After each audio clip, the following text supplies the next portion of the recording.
First of all, we give us some brief definition about regionalism and comparative regionalism. Then we're going to explain benefits of comparative regionalism. And further, we talk about regionalism and in the Central Asia. And at the end, we're going to just conclude our presentation. And now I'm going to give my word to Mirjan. Thank you. So before explaining the understanding of comparative regionalism, I would like to turn to traditional regionalism. So by regionalism is commonly understood the development of economical, social and political systems, as well as the creation of special institutions that are based on loyalties to a particular region with most often homogeneous cultural and ideological populations. So regionalism often leads to cooperation among countries that pursue a certain common goal, whether it is the expression of shared sense of identity or an improvement in the quality of life. It was emphasized that regionalism was a global and multidimensional phenomenon involving both state and non-state actors across a growing number of policy fields and in variety of forms and institutional design. So comparative regionalism, on the other hand, looks at the study of regions and regionalism as a whole through a comparative perspective, and it opposes a world order dominated by the recent fall of the Berlin Wall, the end of the Cold War, neoliberalism, and economic globalization. With the changing intellectual landscape in the 2000s, comparative regionalism has consolidated its position as a research field that has tremendous acceptance of contrasting theoretical and methodological perspectives, as it has had a more advanced and broader spectrum of study, namely more advanced comparisons of regions and policy fields. Consequently, the spectrum of study became broader, which revolved not only around Europe and nearby territories, but also around all other regions. As a result, the concept of regional integration began to be viewed in a broader and more diverse range, and the field of study expanded and became known as comparative regionalism. So I'll give my word to Rabira. Yes, thank you. So the first benefit is benefit to the economy. Actually, the regionalism in the economy describes the formal multinational agreements that are designed to ensure the free flow of goods and services between the different countries. And actually, these differences between the countries can be an obstacle to the economic growth, and they can be created by the geography, by the poor infrastructure and effective policies. And therefore, the regional integration allows countries to overcome this constantly differences by integrating markets for goods, services, and factors. So I can list some of the things and benefits that it allows to the countries. So the one of them is the improving the market efficiency. Also, it can share the costs of public goods or the major infrastructure projects and have a building block for a global integration. So as an example of the benefit for the economy, we can say the transition to the euro, and it can be an economic miracle of regionalism. So by introducing the common euro to a currency within the European Union, it was the unprecedented historical experiment in creating such kind of large-scale currency system. And by introducing this euro by the cashless circulation in 1999, already after the 3 years in 2002, it was introduced into cash circulation. It means that at that time, the 12 European Union member countries, they began to receive, among the other things, the new cash in banknotes in euros. So there are some benefits. The first thing is that the euro has not only been established as a regional currency within the European community, but also as a new reserve currency. So in fact, the euro, along with the dollar, has become now the second most important reserve currency in the world. Also, it has leveled the financial capacity of the countries. So by creating this euro currency, all of the so-called co-owner countries have the opportunity to equally own one of the most stable currencies of the world. Yes, they had the German franc, mark, the French franc, the Belgian franc, and all of these currencies were completely different in different countries. However, in particular, I would mention the countries with the weak economies, as they now have a direct access to the euro, and they became the members of the single currency zone. Also, the monetary unit with the most lowest inflation rates. So over the past 20 years, it has averaged 1.6% per annum, and it can be a vivid example of a currency that retains a high purchasing power. So the last one, the last benefit of the euro is that the transition to the euro for a number of Eurozone countries, especially the ones that are located on the south, have provided a large volume and sharp reduction in the cost of the credit funds for the business expansion and socioeconomic development. So this is it. So I'll give my word for Alekhan. Thank you. So now I want to speak on the part of improvement of life quality. So this part wasn't so touched by the lectures. However, I got a lot of details from speeches by Professor Jean Orbi, by Professor Nugrahani, His Excellency Ambassador Rahmat, and Dr. Gnanguinon. Sorry if I had something wrong in the pronunciation. I got a lot of insights on what these three unions are making in improvement of life quality in their regions. So taking a look at Asia, we see that this region had a great opportunity in COVID era, and the cooperation in this area helped to prevent more deaths and thus make the life much more safer for the citizens of the countries that are part of Asia. Touching the part of Europe, we know that Europe is constantly developing, and it has its international partnership, which develops not only Africa by this time, but also other countries. It also develops some non-profit organizations here in Kazakhstan. For example, European Union invests a lot of money and resources into development of such NGOs. In fact, EU is the largest donor by this time. It's known as a fact, and despite the fact that there are some problems with this.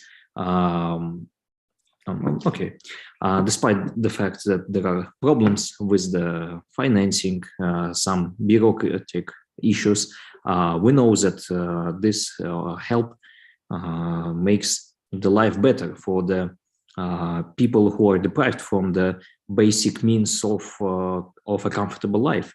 The presentation is a little bit awkward. Okay.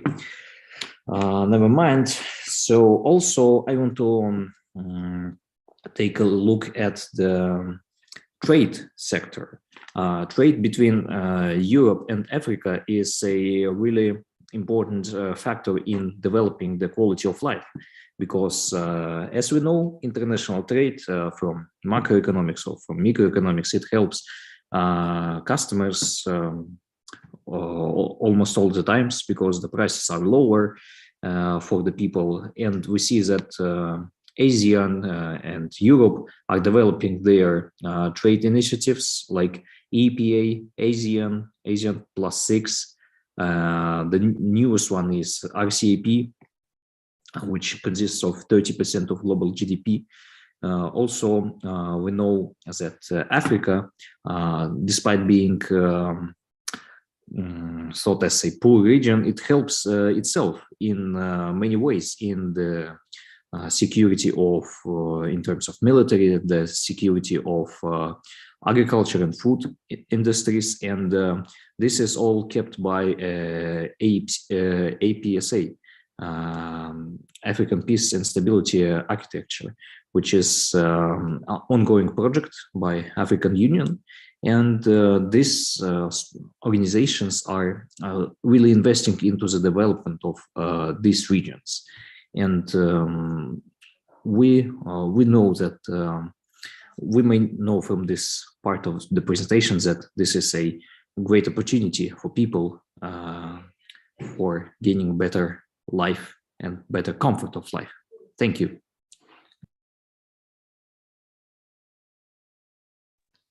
Okay, thank you. Kupon. Oh, No, still we going? still. Okay, okay. Okay, thank you, Alihan. I want to tell you the benefits of regionalism in politics. The main benefits are the increase in political power, influence, self-determination of the peoples of one or more subnational regions. It focuses on the development of a political or social system based on one or more regions and national, regulatory or economic interest of a particular region, group of regions, or other subnational entity gaining strength or seeking strengthen conscience, and loyalty to a particular region with a heterogeneous population. The political factor of how the world is ordered and structured can encourage states to unite at the regional level. For example, balance against the hegemon. There are also advantages like improving or promoting the image of particular region in that particular geographical area in which they want to improve their reputation and want to be able to do business with other countries more effectively in terms of diplomacy, entering into negotiations and agreements. Next slide, please. For example, in the League of Arab States, there are socio-cultural similarities between the countries that are part of it, and at the same time, there is a real political motive for the formation of the organization, where they wanted to make sure that these countries should be independent and remain independent, preserve their sovereignty and autonomy. Or the Council of Europe, which was created not only because of economic reconstruction, but because of the creation of a space where certain political values would be shared. And this area is also covered by a more or less harmonized, strictly legal system. Next, I want to give my words to Diana. Thank you. So now we'll continue with another benefits of comparative regionalism, and we'd like to share with examples that demonstrate a significant peace building or conflict resolution effects. So here are the cases with you in Central Asia institutions. As in cases by developing a network of institutions for managing regional independence, EU integration ensured the irreversibility of the post-World War II settlement in Europe, as we know, and therefore it's led to the absence of post-conflict societal reintegration that has considerably weakened a number of international strategies of conflict resolution in various European regions, such as Moldova, the Caucasus, Kosovo, and Serbia. Contemporary European integration, therefore, is related to conflict resolution in a dual capacity as a security actor, such as the EU. It performs the functions of an external benevolent third-party mediator. And as a process of regionalism, it represents an incentive structure through which contested interstate incapabilities can be reformulated into the bargain of regional membership. So the European experience demonstrates that regions are important in issues of high alliance in world politics, such as conflict and peace. And the history of regional integration in Europe provides important insights into the role of regionalism as a non-conventional conflict resolution strategy. Even though in some cases, international mediation and post-conflict administration can be often perceived as hegemonic control because the external parties, they provide day-to-day governance. At the same time, they lack direct accountability towards the local publics. And returning to the topic of benefits of working of such Central Asian institutions such as SCSTO and CIS, they ideally not only preserve the Central Asia from destiny into open conflict and becoming a region having a state of nature, they also created the conditions for better coordination, pragmatic coexistence, flexible cooperation, and informal consultations, implemented in a cautious way and sometimes marked by disagreements and conflicts, yet stable and accepted by all parties involved. Next slide I will give my words to Zhenya, and she will provide examples. So now let's move on to the CSTO case. CSTO troops being sent to Kazakhstan in January 2022 in order to help to resolve the inner conflict of the state. Since the conflict in Kazakhstan was framed as a threat coming from the outside that threatens the stability of Kazakhstan and therefore the stability and order of the whole Eurasian region as well, CSTO members were willing to solve this conflict by showing political solidarity to the current regime in Kazakhstan and its president, therefore using military intervention as a tool of the conflict resolution. It was aimed to protect crucial government facilities such as airports, power plants, and governmental objects that resulted in the establishment of internal peace and order in the country.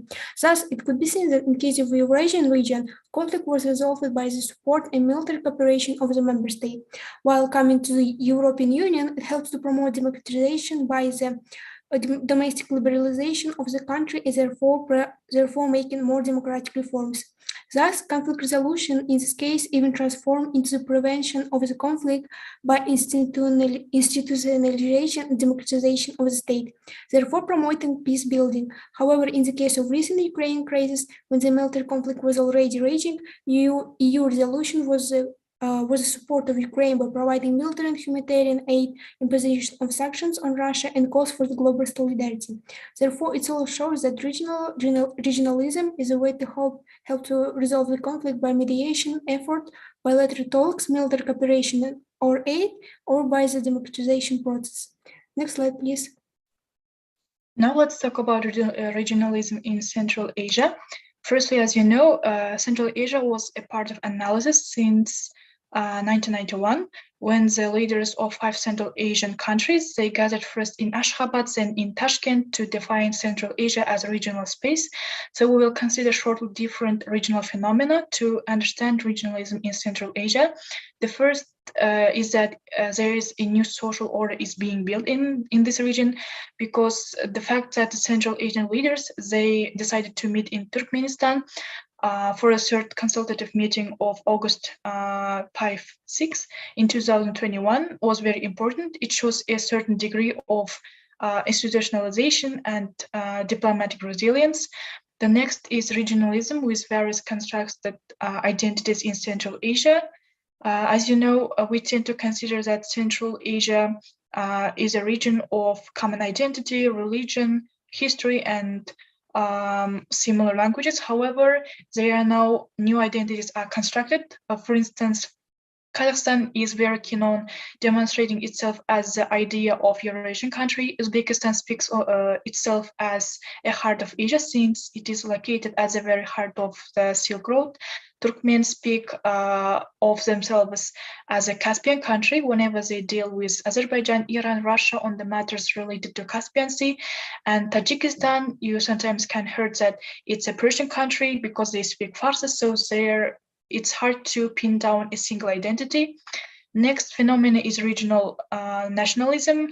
Such phenomena indeed exists in Central Asia, and because they tend to feel pride each other for their cultural achievements, etc.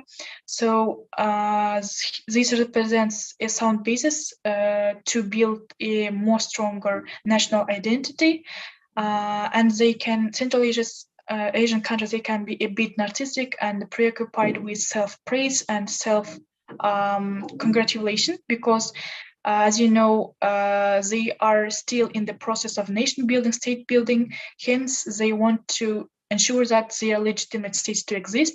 Next is authoritarian legitimacy, which is maintained by all Central Asian countries to provide stability and social order.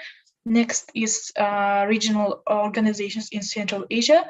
Actually, they serve a lot of purposes, but the foremost purpose is to spread and maintain autocracy through the support and the official and public recognition of the legitimacy of neighboring countries, because there is a Central Asian proverb that goes along the lines of a good neighbor is better than a distant relative. So through regional organizations, they try to emulate each other's practices, and it provides a venue for the legitimacy of authoritarian regimes.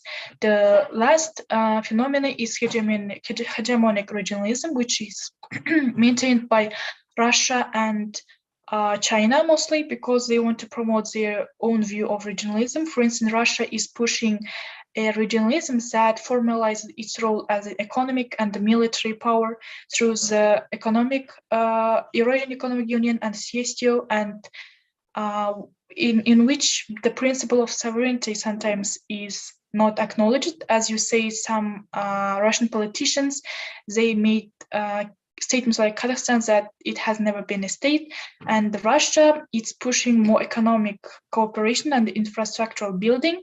However, Central Asian countries know this very well, and they are pragmatic, and they are still reaping the benefits of the presence of great powers. Next, I'll give my words to Aygerim. Thank you, Tamiris. And to sum up, we want to say that the benefits of comparative regionalism is much more than 4 that we mentioned, because we just managed to note only 4 as economic, political, life improvement, and conflict resolution. And also we noticed the importance of comparative regionalism in Central Asia. To our group, the development of comparative regionalism in the Central Asia, it was in our interest. So which why we put a lot of emphasis on this topic while our presentation. Thank you for your attention. We hope that this presentation was informative and useful for you. Thank you. Okay, big applause to Group 1 for their presentation. Now we are proceeding to the Q&A session. I would like to give the opportunity to the other participant first to give some, maybe to add some feedback or question. So I will give the floor to the other group first. Is there any feedback or question from the other group to group number 1?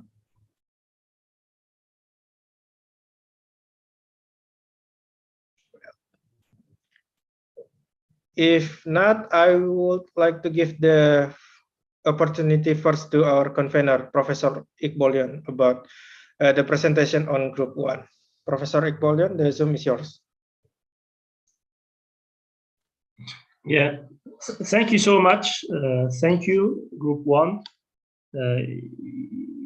You presented us, in fact, how comparative regionalism is a permanent fixture of world politics in different regions. Yeah, especially based on your own experience on Central Asia, you showed us that regionalism, it comes in many forms and formats. Why? Because, you know, Central Asia is, compared to other regions, relatively, like geographically, it's a large area, especially thanks to Kazakhstan. Yeah, but in terms of population, it's quite, it's not so large a region. Yeah, but despite this, we witness a lot of different regionalism projects. Yes, both composed of Central Asian own states, but also with the participation of external powers like Russia and China. So you, in your presentation, you covered all these different, diverse and very rich forms of regionalism taking place, and all these different regionalism projects, they answer to different logics. Yes, so you have many different, very complex drivers and motivations coming from different actors. So, and from your presentation, we see that this feature of regional politics, which is collective actions through regionalism projects, through regionalism frameworks, is here to stay. Yeah, and it will continue. Yeah. So thank you. We appreciate your in-depth presentation of regionalism projects and their fate in Central Asia, but also in dialogue with experiences of other regions like the EU, ASEAN. Yeah. So this is it. In fact, comparative regionalism, of course, it's a study. So you study in order to explain different regions. And comparative regionalism says that in order to better understand one region, it's always better to do it from a comparative perspective. Yeah, but when you have this kind of a serious scholarly approach, it will also help the policy making. Yeah, so thank you, and good luck with your regionalism related, but also other projects in the future. Okay, thank you. Okay, thank you, Professor Iqbal. And is there any feedback or question from the other group to group 1? I would like to thank the group number 1 for sure. well-structured presentation, for well presented the content of the topic, and as Professor Korabayev mentioned, the topic was really in-depth and thoroughly discussed with the team members. Thank you very much. Thank you. From which group are you, Aigerim? I present number 3 group. Okay, from group number 3. Okay, by then it's time for group 1. Thank you for your presentation and thank you for the feedback from Professor Iqbal and Aigerim. Now we are proceeding to group 2. Who will be the representative speaker from group 2? Sergio, could you please help to share the screen? Okay, before we start, once again, I would like to remind that your time is 15 minutes for presentation and then follow up 5 minutes for Q&A and feedback session. Thank you. Group 2, you can begin whenever you are ready. Please give us a minute, 1 second. Okay. I will start the counting down when you start to set your welcoming part.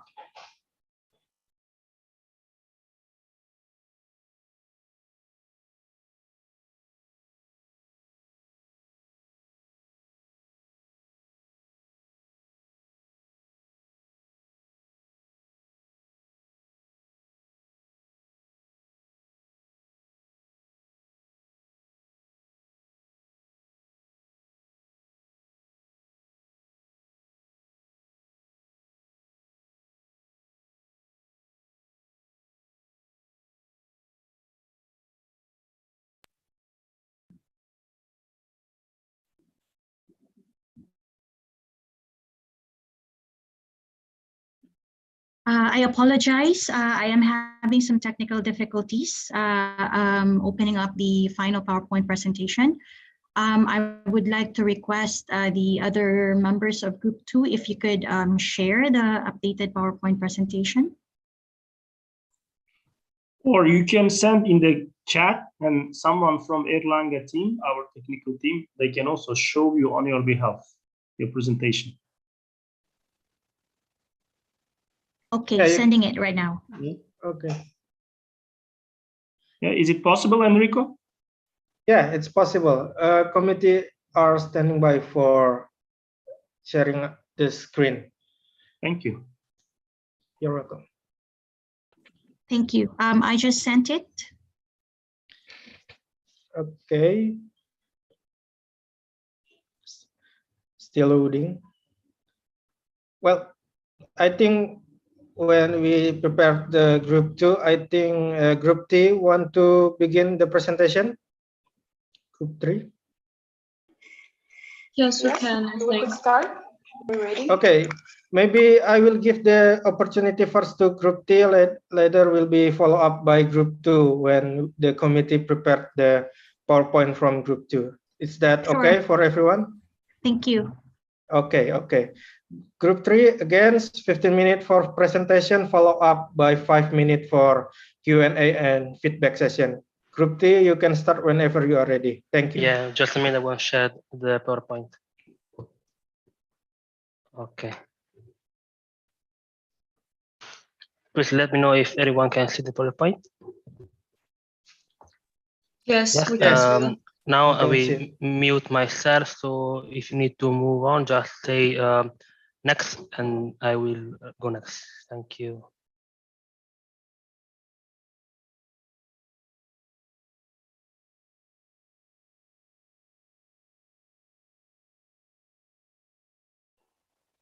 Luisa, you can start, yes? Yes, you can start.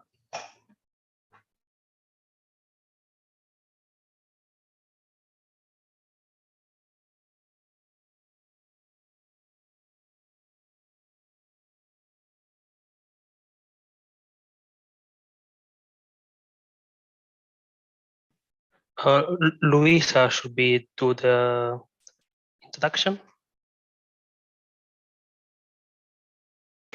1 minute. Mhm.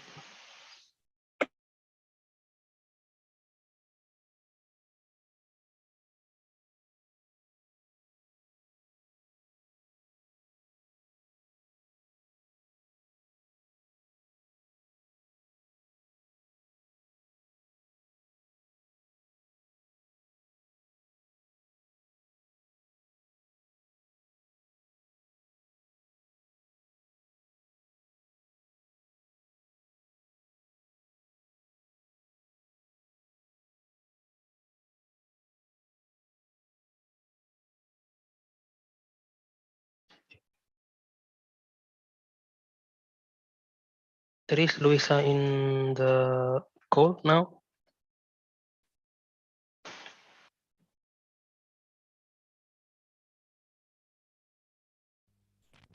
Who's in the list of the participants here in the Zoom? I don't know. I can see her, but Madina, would you like to start because you are closer to the content of the presentation?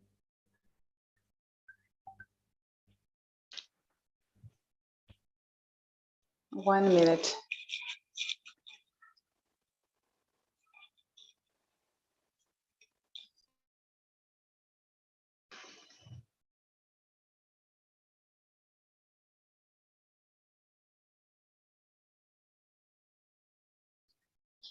Second group is, I think, ready and they can start if we can't. Okay, if the group 3 hasn't ready to start, maybe I will proceed to group 2. Committee, are you guys already received the PowerPoint from group 2? Pa Enrico, I was able to pull up the PowerPoint now, so I can actually share it. That's fine. Wonderful. Okay. Okay. Okay, that's fine. Wonderful. Let me just share the presentation. Are you able to see the presentation now? Yes. Yep, we can. Yep. You can see it clearly now. This one? Okay. Okay. Okay. Sorry for the inconvenience. Good afternoon, everyone. Please accept my apologies for not opening my camera since I'm concerned my internet connection may be disrupted. Well, in this wonderful opportunity, we'd like to present our discussion on the second topic regarding do regions weaken or strengthen global order and how? Next, please.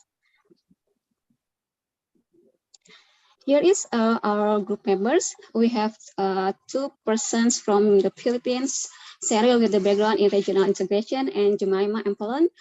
Julius Koop from Germany, specialist in business. 4 people from Indonesia. They are all of you with the background in European studies. Gilang has the background in classic, and myself, Sri Milawati Ashagap with economics background, and Afriansa with the background in law. Lawrence from Malawi, who has background in governance and regional integration.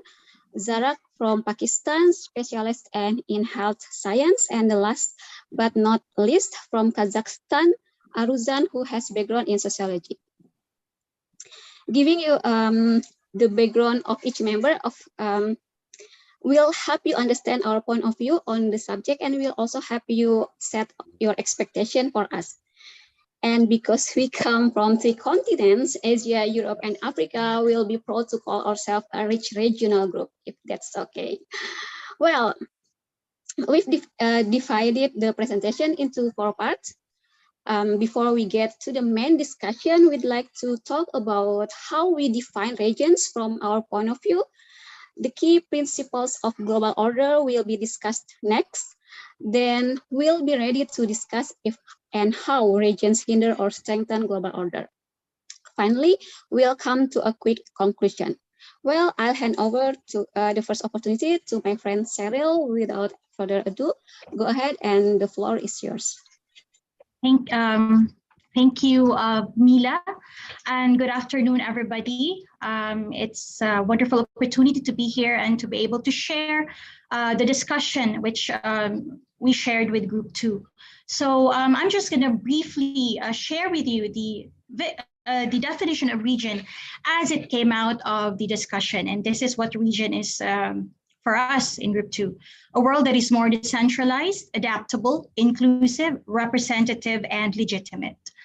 And then to set the premise of the discussion, as you've noticed, most of the members in our group, we do not have a background in international relations and such. So I guess it is important to define in very basic and simple terms what it means, what global order means. So global order refers to national sovereignty, economic liberalism and inclusivity, and rule-based multilateralism. And so now we will come to the sharing of the discussions to answer the question whether regions weaken or strengthen the global order. So the first one will be tackling regionalism as a gateway, and we will begin with Arunja. Go ahead, Arunja. Thank you, Cheryl. So does region strengthen the global order? One of the answers is yes, but I want to ask back whether we have to support the global order. The answer will be yes again, because regionalism is a gateway for countries that are still developing to be an actor in a more global stage, as it creates more exposure to international participants. Take Greece, for instance. Greece became more recognized on the international stage. It gained more acknowledgement after they have joined the European Union. So while such players are standing alone, they are left in the periphery of that constellation. But if they are part of regional institution, they become a much more powerful force. This is how the regional integration supports the global order. And next, regionalism create a new trend in strengthening world order. And in explaining this view, we should first define what is global order. In my opinion, it can be considered as a context or a trend within which nation states operate, develop their strategies, and define their interests. When I think about regionalism, I tend to think from the perspective of Central Asia, since my country, Kazakhstan, is located in this region. However, it can also be applied to such countries and regions such as BRICS. In other words, Brazil, Russia, India, China and South Africa, Latin America, Southeast Asia, and many other countries who actively participate in global regionalization. This created the possibility of new world order, alternative to liberal one, because various integration forms contribute to the pluralism in international relations, and they contribute to the formation of polycentric world system. Moreover, when countries come up as a single region, they can increase their relative power or elevate their position within the global order by strengthening the region. So, and the group of countries would attract other states that are willing to cooperate with them. So this will create a new trend, meaning that regions create new rules or conditions which other actors have to take into consideration and recognize the existence of the region and take their perspective as well. This is one way how regionalism would strengthen the world order. Thank you.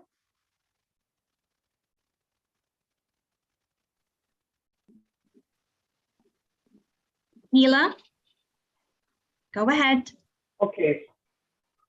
So I want to talk about better aspect and finish the problem about regions and global orders too, because we know that a lot of problems now what emerge in each nation, such as humanitarian crisis, poverty, security, and also the others. But if we have a good system to support regional powers to the global order. We have much powers that can be interfered to any layer of problems that emerge in the some countries are more effectively. It creates a new fashion of politics that promoting the sense of being togetherness, also strengthen international organization to the have more authority, respect, and the power to resolve the problem is too. So, but in short, we can see the main ideas about these subjects because it's more plausible and it is the best way to facilitating human development and fixing some problem of humanitarian too. So I think that's all for me. I give my vote to the group.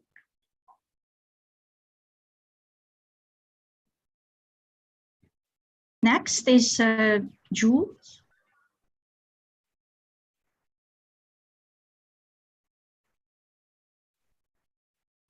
Julius, are you with us? Yeah. Can you change to the next slide, please?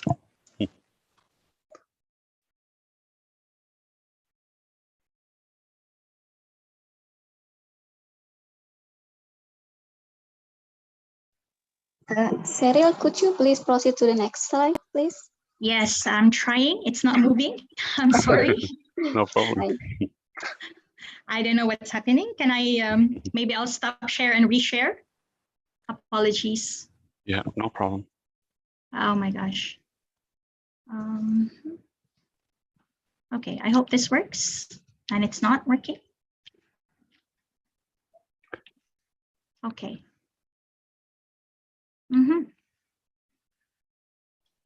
If it is possible, you can present it without the PowerPoint.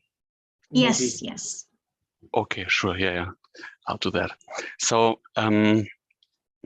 yeah, I will present the views that we think overall regionalism really strengthens the global order, but of course there are also pitfalls. There are also some arguments against it that weaken. But first and foremost, we really believe there are strong arguments why regions and regional organizations can strengthen the global order. And one is that global power currently really is very much centered on the West. And this is because the global order, how it presently is, with its institutions and power asymmetries, has been just largely built up and fostered by Western nations over decades in recent history. And because of this, like firmly, really deeply rooted power asymmetries, many nations from the global South have just not been able to achieve their share of power in institutions that they actually deserve. So we think that if these states together form regional organizations, they can really benefit from their combined weight and together have the weight to challenge the existing power asymmetries globally. So we believe this creates more even opportunities and justice for them. And so we think that challenging the existing global order is actually a strengthening of the global order. And since we still have time, I would like to bring a quote of one of our team members. She said, "The goal of the global order is for a better life and better system. And if the current global order is not good, we should use the global order wherein it's more oriented to the West. For us Asians and Indonesians especially, it is not compatible with the identity and ideology that is established by the West." So we thought that was a very powerful statement that very nicely wraps our point up. And the same argument that regional organizations strengthen the less powerful states, we also apply for small states, because regional organizations can really bring the voice of small states to a far greater audience than if they spoke for themselves only. And we discussed in very much detail in previous lectures, especially with His Excellency Rahmat Pramoto, how important intergovernmental organizations like ASEAN are in confronting major powers like China, especially with regards to the South China Sea. And yeah, especially for smaller states. I mean, if we think about Brunei, it only has a few 100,000 inhabitants, while China has over 1 billion. ASEAN is just so vital for pushing through their interests.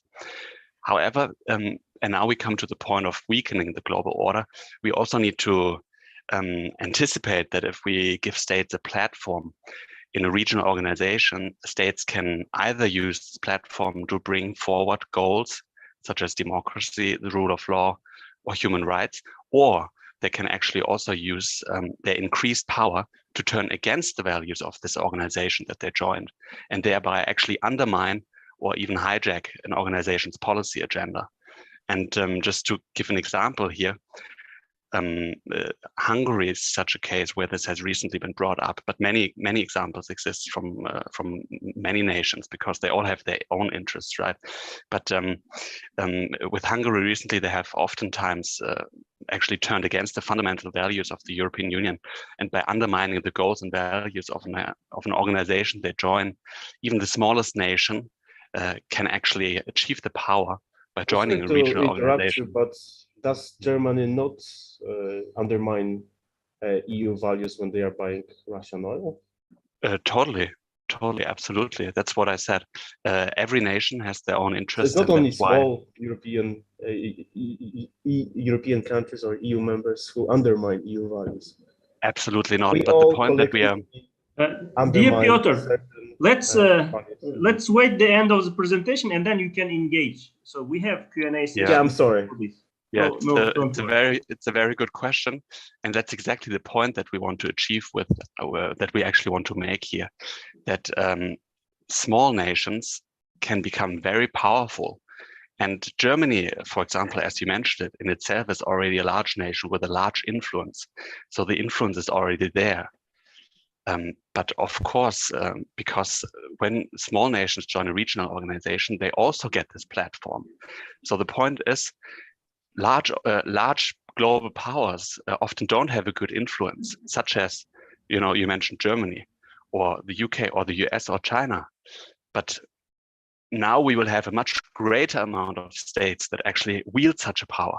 And this can become dangerous, because then there are so many states with a large power, right? That's what we wanted to highlight here. So just to give an example, I will still use Hungary because it's a good example. The example was that there was the EU stance towards China's security law in 2021. And the EU in 2021 wanted to support the US and the UK in upholding freedom of speech and human rights in Hong Kong. And at a meeting of all foreign ministers, the EU intended to make a collective statement in support for the people of Hong Kong. But Hungary blocked the statement, and for various reasons, of course. But the key here is, again, just to reiterate our argument that actually small nations can become very powerful, and preventing actually 26 European states from voicing their collective opinion to support efforts. And so what becomes clear is by this that the institutional setting of an organization will actually decide upon its resilience. And the more resilient an organization is against threat from within the organization, the more it will be able to influence the global order. All right, so as for me, I also argue along the lines with the rest of the group members that the emergence of regions could actually weaken, but at the same time strengthen the global order. So to cite an example, the emergence of regional cooperation and trade through FTAs impacts economic liberation, one of the principles of the global order. So there are two authors who cited this as a phenomenon and one of the manifestations of a crisis within and of the order, among many things. So one of the major reasons for this crisis is the obvious shifts in global power dynamics over the years. However, there might be something that's positive out of this. So for instance, the effects of these shifts in global power dynamics and with the presence of the regions and distribution have led, for instance, China in terms of engaging with multilateral organizations such as the WTO.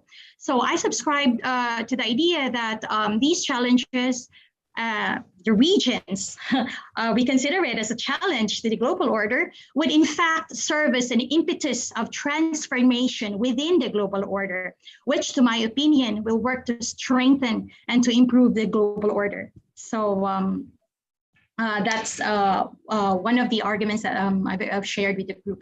And I believe that we still have Razak, as well as, sorry if I mispronounced your name, go ahead. The floor is yours. Shafian. Okay, thank you, Shirley, and all the audience. I would like to support or add some information about the regional strengthening global order. Regional organization may contribute new resources, several qualification need to be attached for this apparent born for the global governance. In part because local knowledge and in part because of a policy mix closer the member preference, regional organizations may benefit from greater legitimacy as well.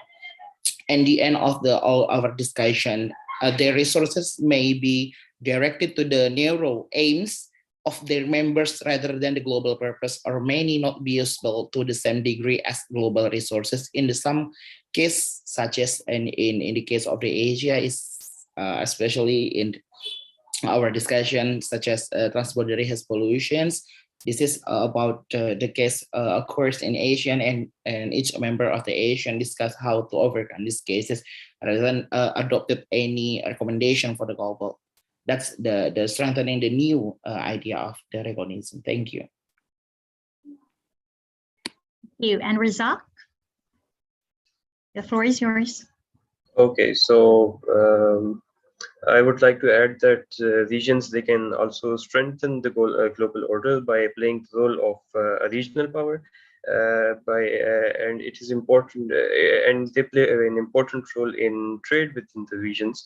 So it develops industrially and technologically, and regional power, it can increasingly provide public goods in the form of stable currency, reliable monetary policy, and development aid, and it takes on a growing role in the governance of a region, particularly with respect to regional cooperation agreements. So it will use its economic and network power to influence development on a global and regional scale. Thank you.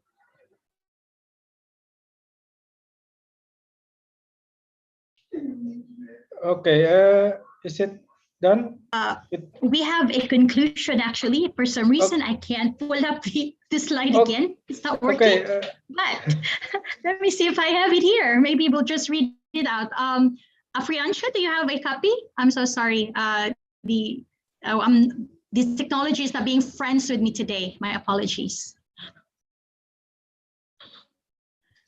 Afriansha, you're still muted. And perhaps Julius, please, can you read out the conclusion? Thank you.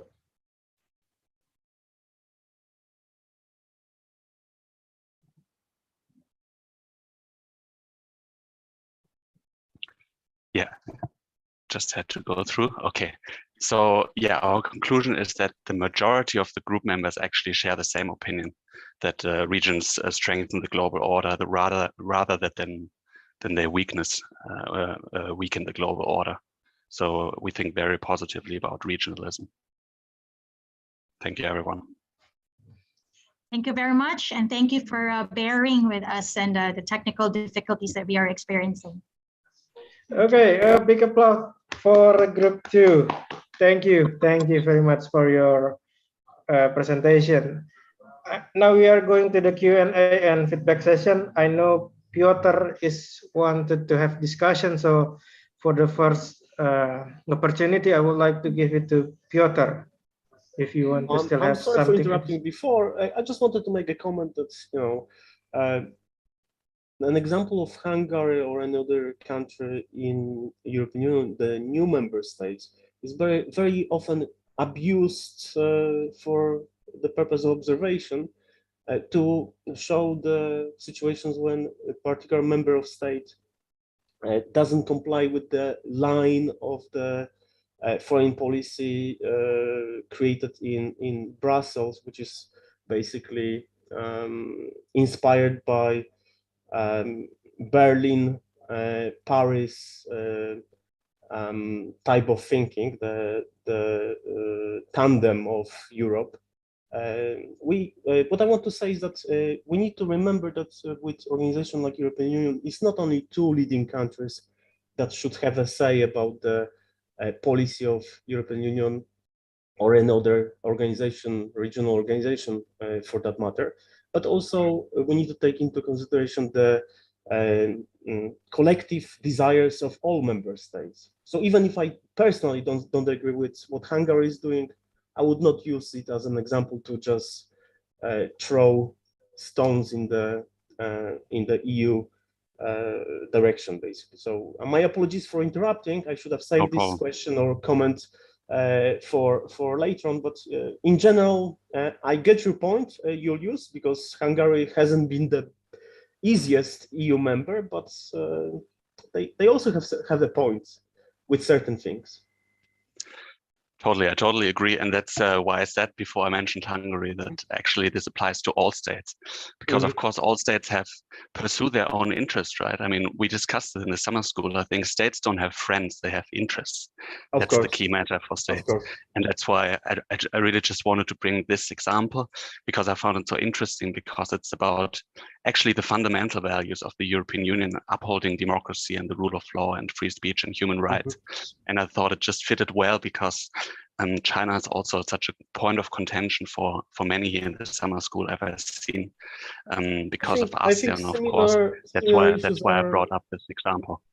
I think similar issues are within ASEAN or Mercosur or African Union. They perhaps have the same issues, and that's interesting to basically observe what was happening throughout the last week. All of the chats by ambassadors, the presentations by professors, they were very interesting, and it's not only EU which suffers from certain difficulties. Definitely. That's what we wanted to say with our presentation, actually, by making it really general, just bringing up one example that we could show it. But as we framed it, this is a general opportunity, but also a threat for regional organizations. That's how we believe. I think we're on the same page, basically. So I'm sorry, and thank you so much for your understanding. Definitely. No, welcome any questions. Okay, thank you, Piotr, for your feedback, and also from Julius for the answer. Is there any more question from the other group? I believe Piotr is from group 4, so maybe group 1 or group 3. If you want to have something to discuss or feedback, please, the Zoom is yours. If not, I think I will give it to Professor Iqbolion for your feedback to group 2. Okay, thank you, Enrico. So today it will be me giving feedback all the time, because our colleague Filippo, he has some preventions, but Professor Rosa is also with us here. So thank you so much to group 2. You really did a great job of bringing forward this argument that regions, in fact, despite controversies, despite debates, but regions ultimately they contribute to strengthening of the global order. So as such, we need, in fact, to maintain the focus on regional frameworks. Yes, of course, in real life, it's never straightforward. Yes, you never, even if abstractly we discuss, we debate, should we focus on interest or on values, etc., etc. Yeah, but in real life, they are always intertwined. Yeah, so you can never absolutely choose one at the expense of the other. But what is important is to have this, dialectics, to have this, to have this comparing, reasoning, and then trying to balance between these two opposites, yes, interests and values. And also, for example, when we speak about these global institutions like World Trade Organizations, yeah, they are usually, even if they are universal, they are global, but they are kind of specialized frameworks. So they have their main focus, let's say, on trade. Yeah, but regionalism, it is always this 1+1 formula. For example, if we take, for example, economic integration, yes, so yeah, it's about economy, but you also have then additional major objectives pursued by regional frameworks. Yeah, and so it's always economy plus, let's say, cohesion, coherence, economy plus democracy, rule of law, etc., etc. Yeah, and so that's why we need regionalism in order, to have this inclusive focus. Yeah. And also when when we, think about regionalism, global processes, especially from today's perspective, yes, we are seeing now the breaking of, for example, some traditional rules, practices. For example, we say that there was this kind of liberal international order, and so even if conflicts, wars, sufferings, they continued, but still, there were between the states, there was no major war, But today, war is again back to the center stage, etc. And so, in this context, I think it's good to be aware of the importance of regionalism, because there is one scholar, and so for those who would pursue their interest in regional integration studies in comparative regionalism, so one of founding fathers of regional integration studies, so he's a professor from the United States, Ernst Haas, E-R-N-S-T-H-A-A-S. So he wrote one of the first important books on regional integration. And so he highlighted that we study regional integration, we study regionalism because of possibility of peaceful change, So regionalism, regional integration is about, settling your differences, and also is about building a collective action, taking steps together peacefully. Because there's always different ways of doing a collective action. So, for example, one great power can impose its will on all others, and then you have regional action. But what is important is the possibility of doing it peacefully and with input of all members concerned. So that's why thank you so much, Group 2, for highlighting the importance of regionalism and how it, in fact, ultimately contributes to global order. Thank you. Thank you. Thank you, Professor Iqbal. And once again, big applause to Group 2 for their presentation. And now we are proceeding to Group 3. Are you guys ready with your presentation, Group 3? Yeah, we hope so. I will share the PowerPoint. Okay.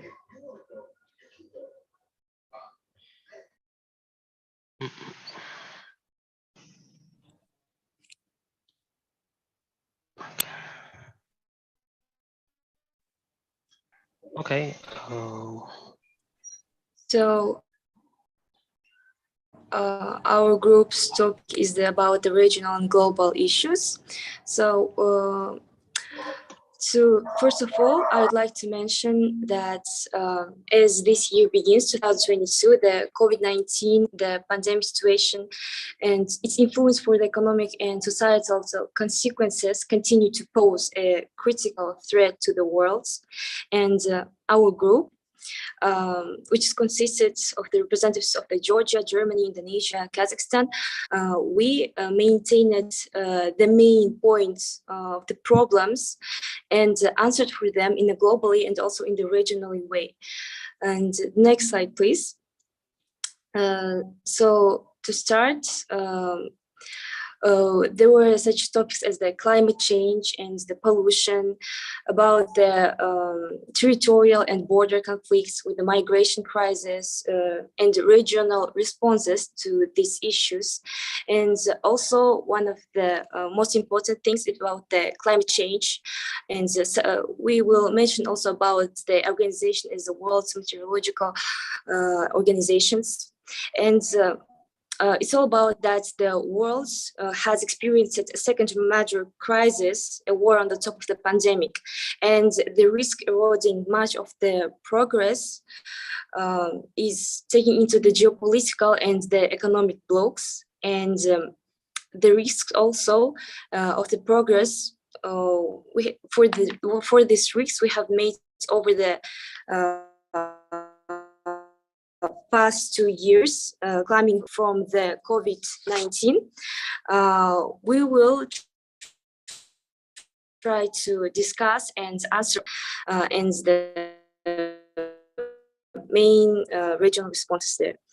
And also that in a world where like in Europe creates hunger in Africa, where the pandemic can circle the globe in a days, and for the unpredictable crises, it's all about how to prevent them and to know to make the analysis for these issues. Next slide, please. And now I'll give the microphone to the Ellen. Our very globally problem, for example, is climate change.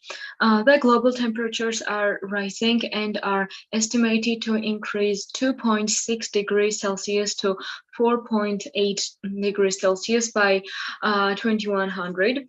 This would cause more severe weather, crisis with food and resources, and the spread of disease. The reduction of greenhouse emissions and the spreading of education on the importance of going green can help make a big difference.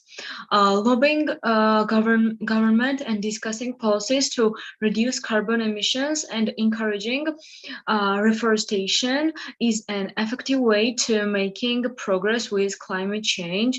And this photo is from one action. This planet is getting hotter than young Leonardo DiCaprio, and I really love this poster. Next slide, please.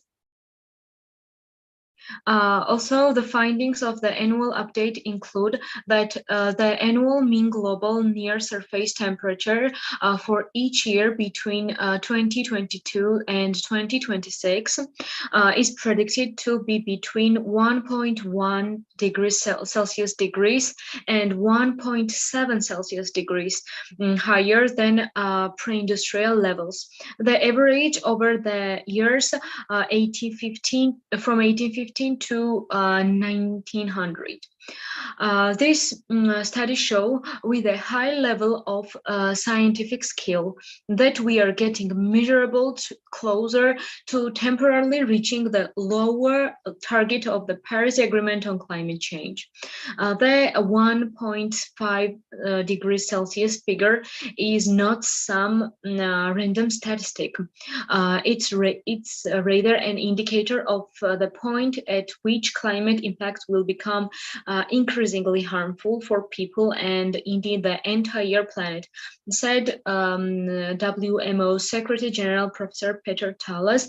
And this is a statistic of Earth is heating up, monthly divergence from average temperature calculated from 1880 to 2015 is selected years, and December we had minus 1.34 Celsius degrees. Then slide, please. Also, a very big problem globally problem is pollution too. Pollution is one of the most difficult global issue to combat, as the umbrella term refers to ocean litter, pesticides and fertilizers, air, light, and noise pollution. Clean water is essential for humans and animals, but more than 1 billion people don't have access to clean water due to pollution from toxic substances, sewage, or industrial waste too. It is of the utmost importance that people all over the world begin working to minimize the various type of pollution in order to better the health of the planet and all those living on it. So, next slide, please.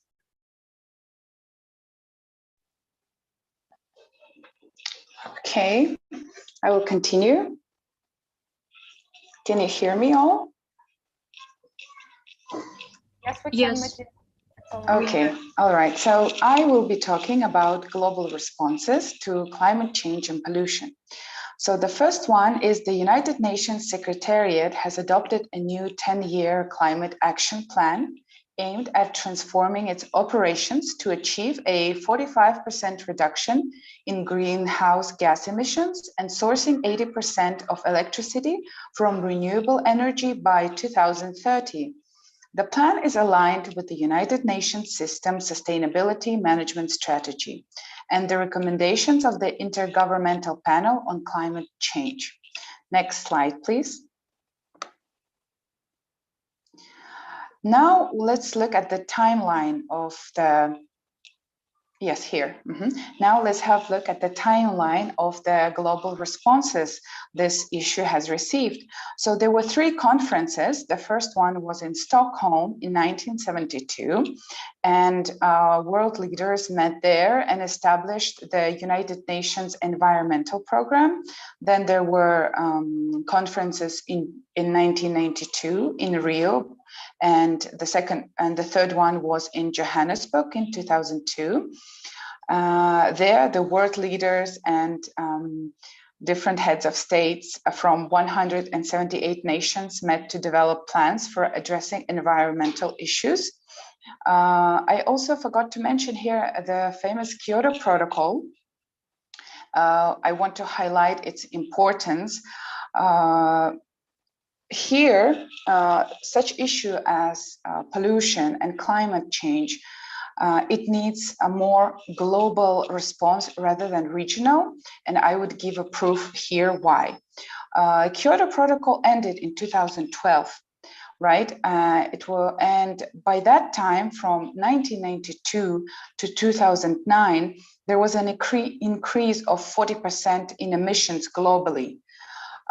And you know why? It's because not all states signed and ratified this protocol.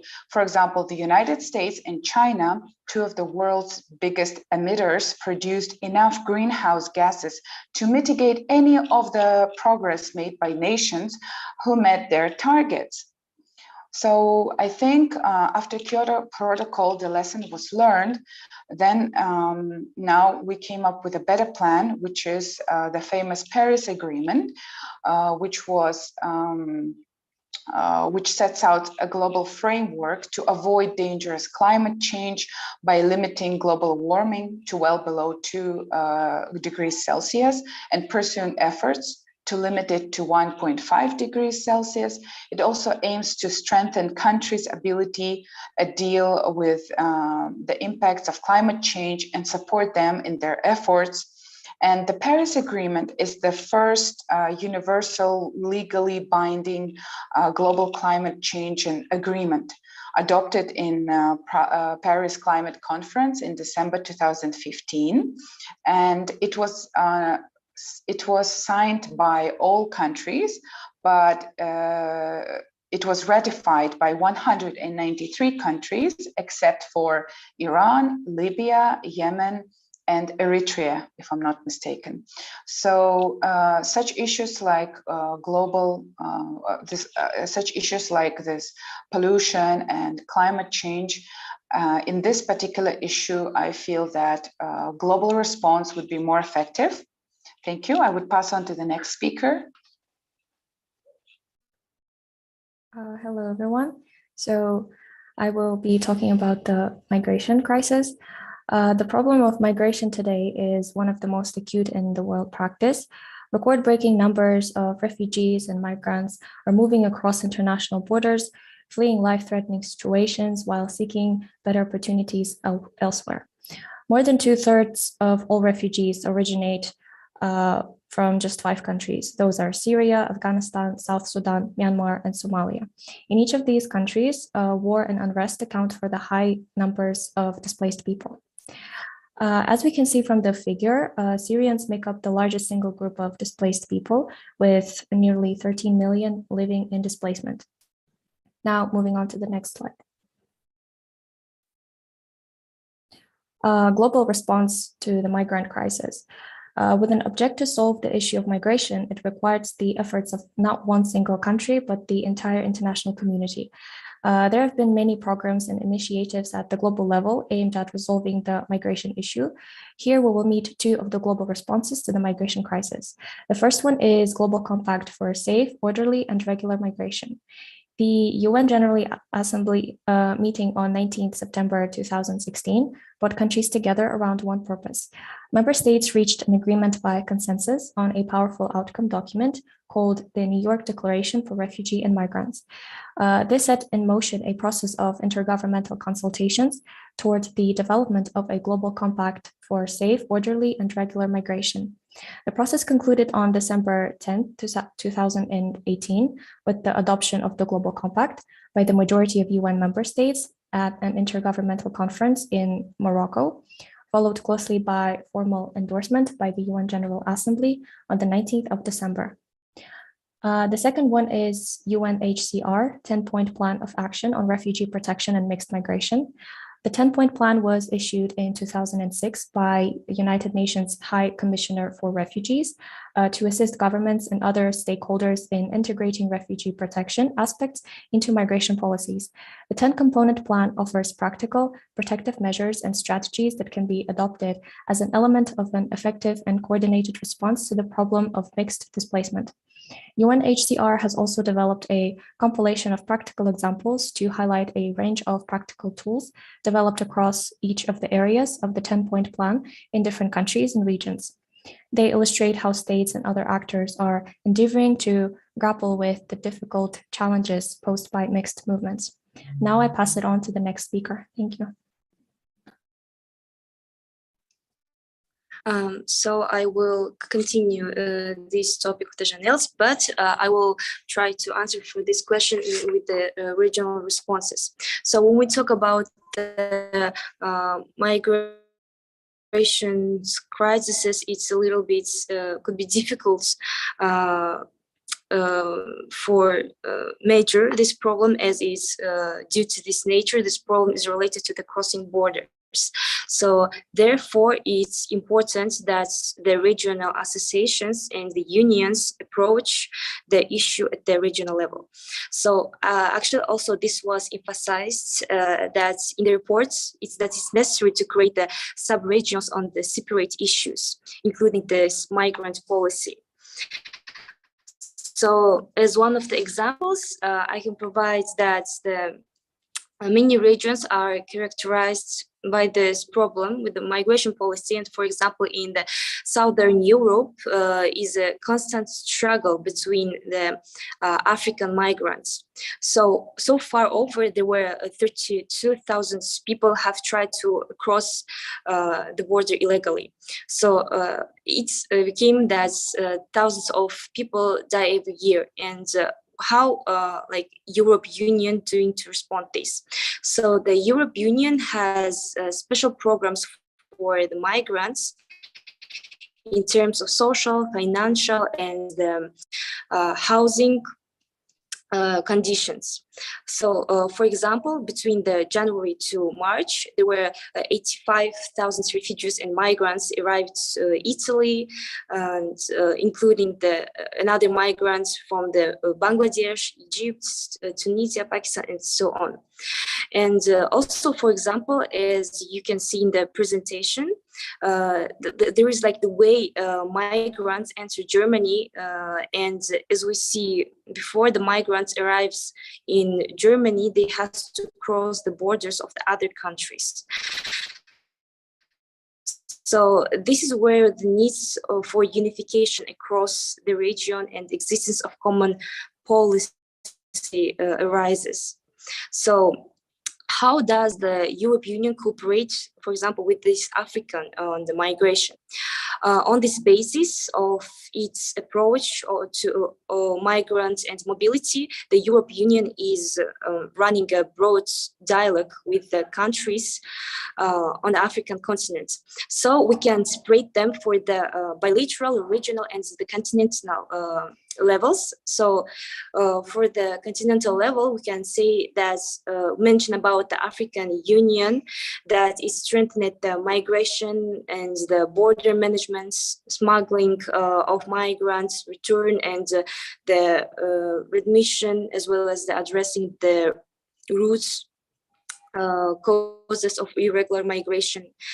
And so it tries to offer the protection and cooperation which addresses for the trafficking of the human rights. And about the regional level, there is like the policy dialogue with the countries along the Western migration routes, as it's called as the Rabat process, and the Eastern migratory routes as the Khartoum process.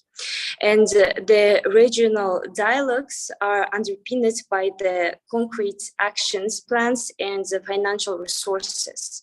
So, for instance, the Khartoum process is led by the steering committee, which is being comprised with 5 members of the and like with the specific political agreements, it's concluded with the Morocco, Tunisia, political agreements with them. With the bilateral agreements are matched by the concrete actions, so including the range of the programs and the many projects. So I'll give microphone to the next. Yeah, so my turn. And this part we talk about territorial and border conflict. The border dispute between conflict in Asia. We will take an overview on Asia. Okay. Why conflict in Asia? Most because there are territorial disputing, position disputing, and inter-religion linguistic problem, and research and war. For example, in Asia, there is various territorial conflict between borders of Asian members country and which countries outside the ASEAN. Sorry, not the ASEAN. In Asia, the conflict between there was Timor-Leste in 19, and then with Japan Timor-Leste. But now, for example, it's a conflict disputing in South Thailand, which the Nayu ethnic Indonesia with Papua, the separate disputing Thailand and Cambodia, and Vietnam and Cambodia disputing. In Asia and other countries, for example, with a conflict between Bangladesh and Myanmar, and the most famous or Chinese marriage dispute, which is like englobe almost an ASEAN country and Chinese. This was just an overview for to speak more in deep on the next topic by Marlo. Thank you. Currently, the South China Sea is a new issue for Asian countries. China claims partly Paracel Island, Scarborough Shoal, and various boundaries in the Gulf of Tonkin. And the latest one is surprising us is Natuna Islands, Indonesia. The basis of China's desire to control the South China Sea for several reasons, especially energy, food, and security. China considers that its territory based on the 9 baseline. The other hand, due to China's statement, countries in Southeast Asia already start because they have ratified UNCLOS by having exclusive economic zones. And next slide. I'm sorry, Group 3. I believe your time for presentation is already up, so please make it compact and just as give fast 1 as you minute. can. Yeah, Okay. just give 1 minute. And if we cannot counter this for this issue, and it will be a threat. You can see the diagrams. The threat, it will be bad scenarios. So it will be a lose-lose scenario, win-win scenario, or win-lose scenario. So next slide. The solution of the disputes: cooperations, negotiation, arbitrations, and sanctions. Next speaker, please. The next problem is COVID-19 pandemic. So I would like to tell about global responses to this issue. So it is well known that the World Health Organization is the most popular and the main actor in this area. So it led by this organization and with a companion with United Nations Crisis Management Team in 3 strategies. You can see the first as the strengthened health response, the next one is humanitarian aid, and the third one is transformative and sustainable recovery. So I'm not going to detail anymore. So next slide, please. And here I have compiled some of the examples of initiatives in the global area. So to COVID pandemic, the first is the Euro Union global response to the COVID-19 pandemic amounts in billions euros from Team Europe. The next is coronavirus global response, launched in 2020. Then the Global Health Summit 2021, COVID-19 vaccines global access called COVAX, and the Euro Union vaccine sharing mechanism, and now very widely debated WHO's pandemic treaty. So the next slide, please. So here you can see one very simple example of the World Health Organization strategy to achieve the global COVID-19 vaccination. And you can, I would just to pose the question to the audience, So you can see the rate of the vaccination of low income and high income countries in terms of vaccination. And the question I posed to myself is why then we have the richest, one of the richest countries and states like the United States to be considered as the one that has the highest rate of the deaths in the COVID-19. So next slide, please. So just to think further in our maybe further conferences or maybe summer schools, were these lockdowns and mandatory vaccination procedures truly effective for in global area as a global response to the COVID pandemic? Thank you. Okay, thank you for your presentation. Group 3, big applause for Group 3. Now we are proceeding to the Q&A and feedback session. I would like to give the first opportunity to the other participant from Group 1, 2, or 4. If you guys have any question or feedback or any discussion, please.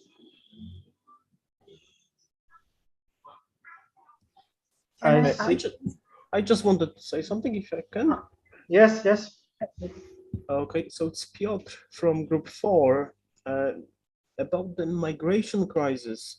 The colleagues basically shown a very interesting presentation on the migrant crisis, which dates back to 2015, 2016.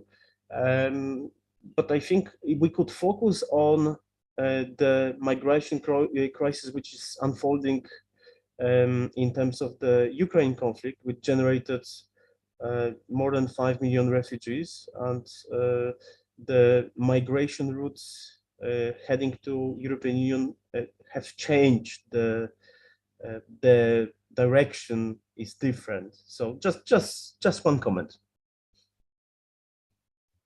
Okay, thank you, Piotr, for your comment. Any other comment or feedback from other participants? Can be a question? Yeah, it can be a question also.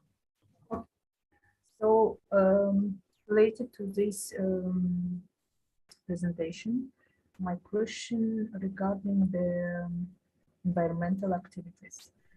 As everybody knows, we know that Greta Thunberg is one of the well-known Swedish activists who has been started her promotion to saving the nature from early time. It was she was actually school girl, as I know, and Vladimir Putin, the president of Russian Federation, has criticized that she is not the real who is struggling for the nature, that she has someone behind her, and just some politicians maybe might use her in order to establish some their plans. So the question for the group is, what's your opinion? Do you agree with this, or you are thinking that no, it's really her good work in order to save the planet, etc. Thank you. Can I give my opinion? Any response? Group Yeah. 3? Okay. I can try to reply. I think, this is the, how to say, one of the tools of public diplomacy, I guess, in terms of the putting the agenda into the international arena. So that sometimes, but not sometimes, but mostly nowadays, we can see that the in order to forward, to give, like to put the forward the global order, politicians and high-level politicians of some international organizations use some personal actors like celebrities, actors, or some young leaders in some continents or regions to, in order to promote some positive view or positive opinion, and in this way to support their agenda and to easily like spread it into the different regions. So let's say, so like to promote some certain or particular agenda. So that is why I think this is one of the figures. Greta Thunberg is one of these figures also. This is my consideration of this topic. Thank you. Okay, thank you for the response, Group 3. Is it clear, Nadira? Okay. Yes, absolutely. Do you have any additional response, Aniello? Yeah, I think that the problem with climate change, especially on developed countries, that they can see the gap in the economy and infrastructure that is in Western countries and other countries. The movement of climate change, born in a European country, but European country was just a developed country. They already have the technology for change the old technology. Something that Indonesia don't have, for example. Indonesia, the last Glasgow COP, the foreign minister from environment says we cannot change our economy for the environment. It's a clear signal that the developed country don't will change, and it's impossible for a developed country stop the step for the developed country for change infrastructure. It become, it's really complicated. A country like Indonesia or developed country don't have the technology for do that at the moment. So it's really, from my opinion, just a really propagandistic agenda that maybe can work in some country, but in the real economy, it doesn't work. Absolutely. And you have the proof in the developed country, doesn't work. So this is my opinion. Also, I have my opinion too. I think that we should not complicate this issue because Greta Thunberg is really little girl, and I think she honestly worried about our climate change because she knows that it's our future, and our future can maybe dangerous for us. So I think she maybe is so honest. So. Okay, wonderful discussion from the participant. Once again, thank you. And now I will like to give back to Professor Iqbal John, and I'm afraid Dr. Rosa cannot give her feedback because she have technical difficulty with her laptop. Professor Iqbal John? Yeah, it's okay, yeah. Thank you so much, Group 3. Yeah, you have raised the most important challenges, problem that we are facing as a humanity today, yeah. And about the question of which level would be more appropriate, yes, to address these issues, global or regional. Of course, from your presentation that it seemed that global level, yeah, global framework seems more appropriate at first sight, yeah, because in fact all this climate change, migration, etc., they are creating global consequences which doesn't recognize any national or regional borders, yeah. And I think it's also because of our condition of globalization, which makes any serious issue global now in terms of reach, in terms of consequences, in terms of consciousness, yeah. But from your presentation, we also see that even if all these issues, they require global action, still regional organizations are at the forefront, yes, of the combat, of the action against these global challenges. Why? Because even if, yes, we need global action, global framework, global agreements, and pooling of resources from the different levels of actors and platforms. In order for these solutions to be effective, we also need a national and regional action. Yes, and so that's why when you were showing different problems and different actions taking against them, so we see ASEAN, we see the European Union, etc. Yeah, and in fact, this invites us back to this long-lasting debate, which is both in the literature but also in the policy making between regionalism and globalism. Yeah. So even if when you go back to San Francisco Conference in 1945, when the United Nations was created, there were a group of actors, yeah, who were pleading for having a really truly global organization, yeah. But there were also a considerable number of state actors, lobby groups, who were also pleading for some regional platform, yeah.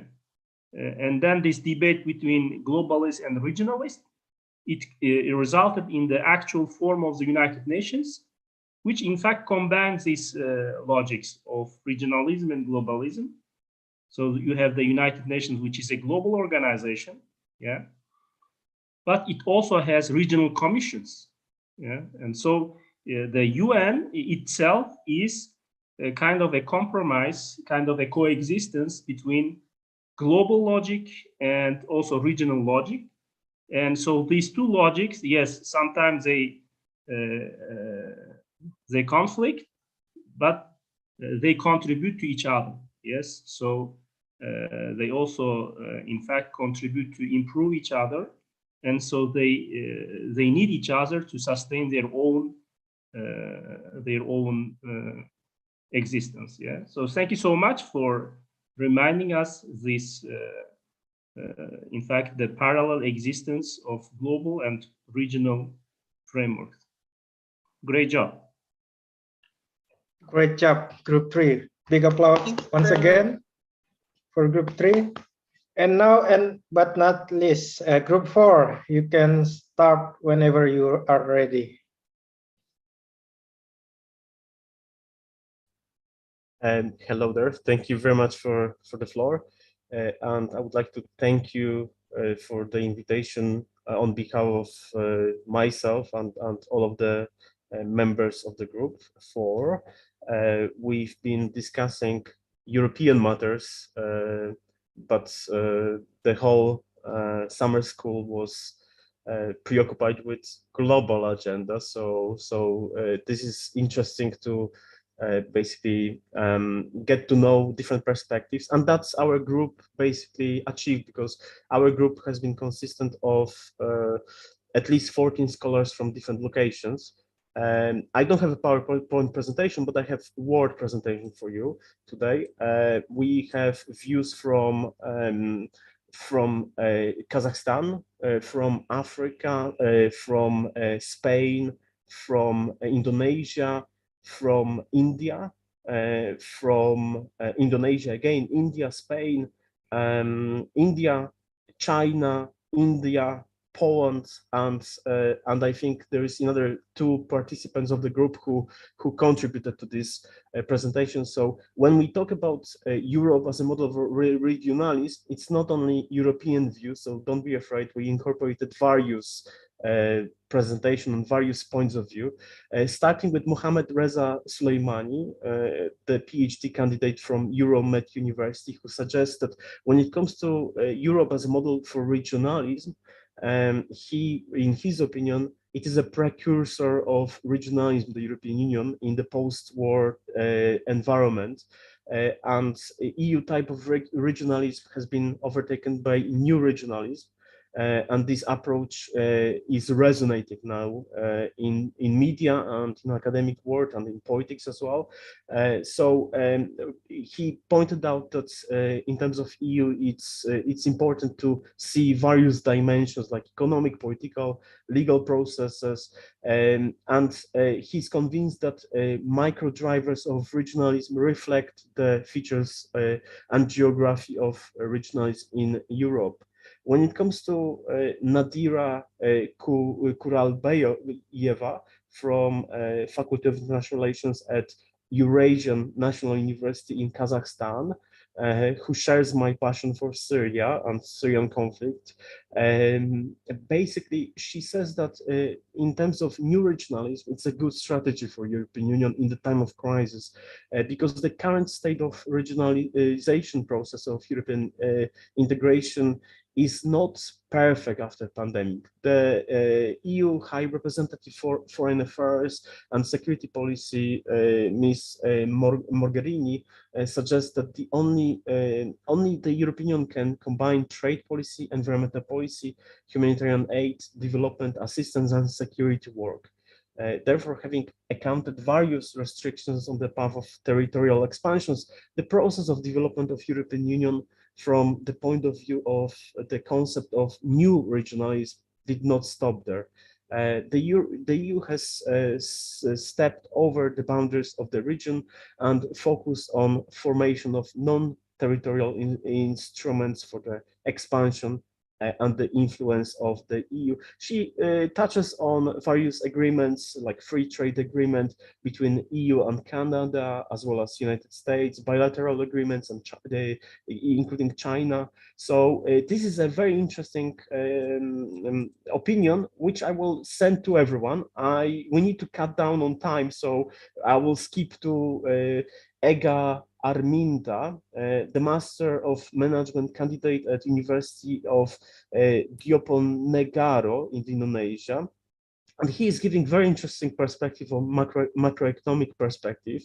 In his opinion, the current Europe, the role for European Union for the model of organization is also interesting.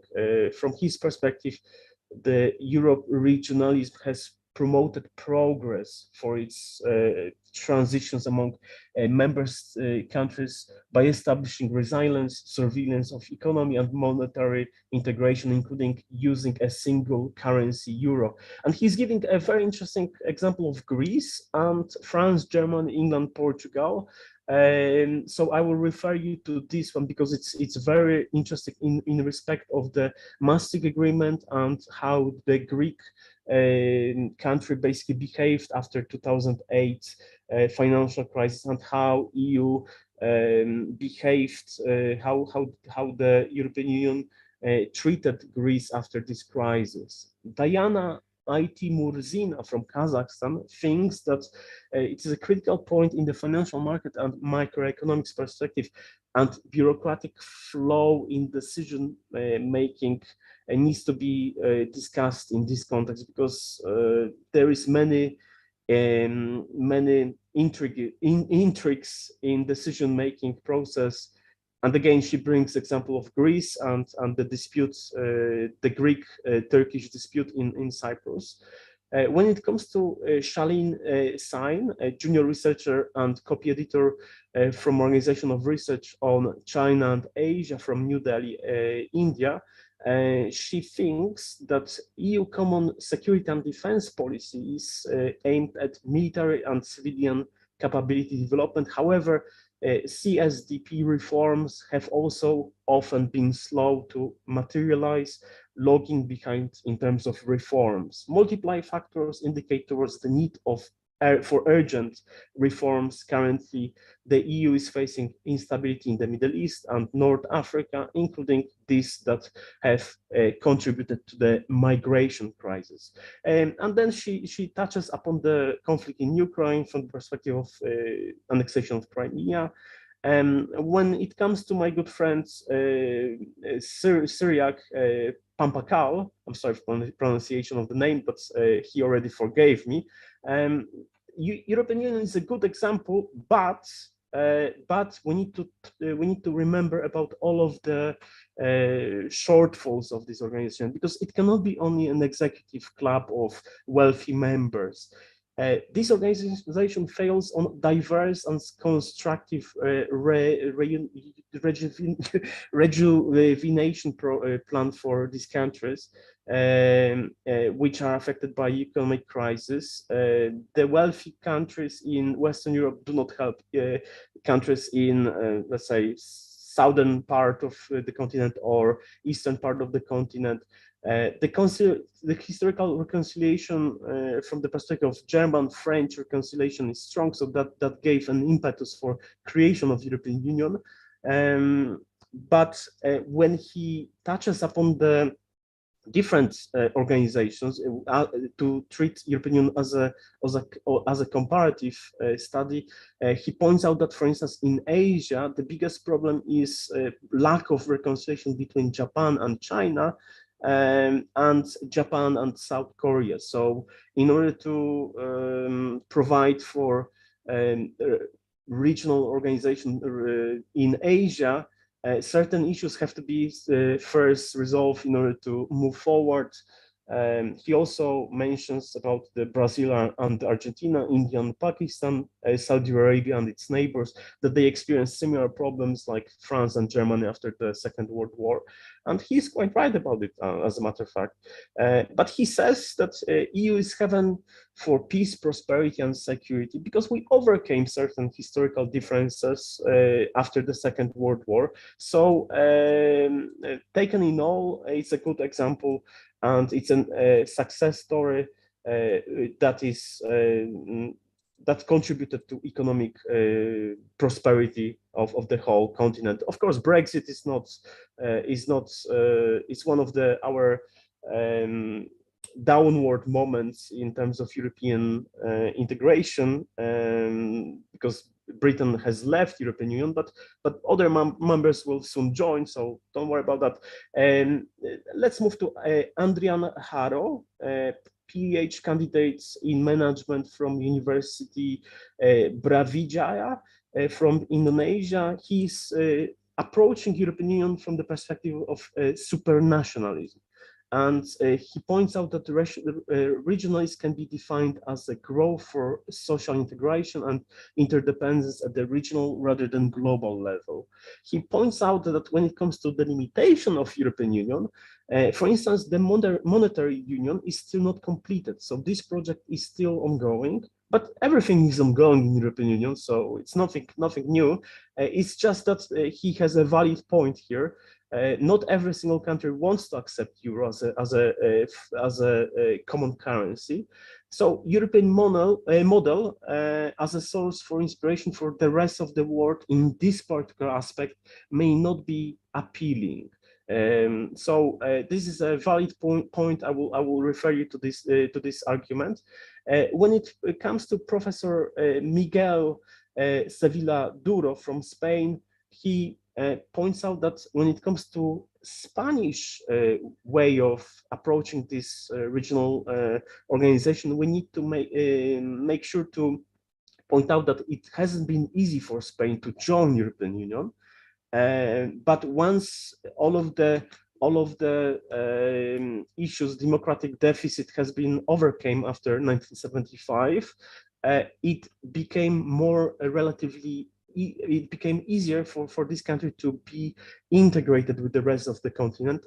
Spain still experienced some issues, but in the European Union, it seems that Spanish people are happier than outside the organization for now.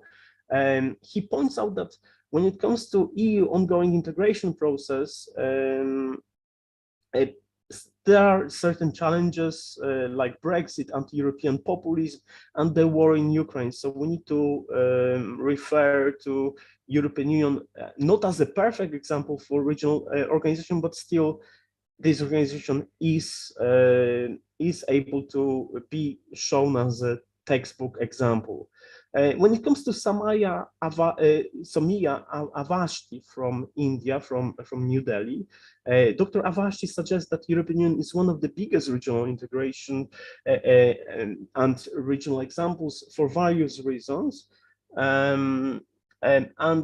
She says that the recent post-EU basically was deeply affected by economic crisis and rising challenges about the feasibility of integration as a regional body. So EU may have been able to take the load of economic and security challenges, the smaller and finds it safe difficult to basically overcome that. And that's basically the same argument which is shared by Professor Duro, because he also pointed out that basically EU is slow to respond to certain crises. So it was slow to respond to COVID, it was slow to respond to the 2008 economic crisis. And coming back to Dr. Avashti, she is very strong on conflict resolution strategies. So she's pointing out that EU is very slow when it comes to responding to certain international conflicts, like conflict in Syria or Afghanistan or spread of terrorism. So EU could improve in this manner. More can be done in this respect. I refer you to the full text. When it comes to Professor Sahali Chakrabarti from Techno India University, Faculty of Law, she also pointed out, like a group before, about the migration, the issues which European Union face with sharing refugees, those refugees who migrated to the European Union in 2015. Certain countries were not happy to share the burden of responsibility with Germany, Sweden, Austria, Italy, and France when it comes to relocation of refugees.